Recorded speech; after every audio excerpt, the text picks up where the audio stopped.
What is important is this is a court process at ang sinasabi sa pulis, hanapin nyo si Kibuloy. No?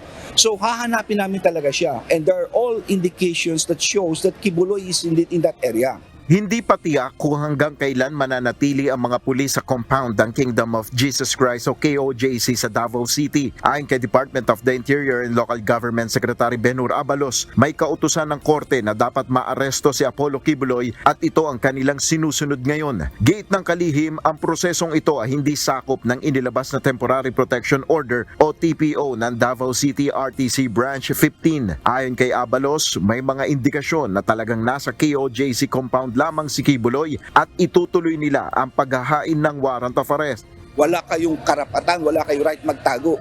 Kaya nga meron kayong warrant, Atty. Torion. Paliwanag pa ni Secretary Abalos, ang kanilang paghahain ng clarificatory petition ukol sa TPO ay may kaugnayan na rin sa naging kautusan ng Korte Suprema noong May 28 na ang lahat ng criminal cases ni Kibuloy sa Davao ay dapat mailipat sa Quezon City. Nakuha po namin ito. That is why we're filing cases to clarify. Number one, ano ba yung temporary protection order nila? No, definitely. Yung pag-aaresto, tuloy-tuloy kami. But with reference to the barricades, to the barriers, kasi sa totoo lang, ito ay nakakatulong to protect life eh. May panawagan naman ang DILG Chief kay Kibuloy sa gitna ng nangyayaring tensyon sa paghahanap sa religious leader sa KOJC compound. Kung talagang wala siyang kasalanan, harapin niya ito at huwag siya dapat matakot dito.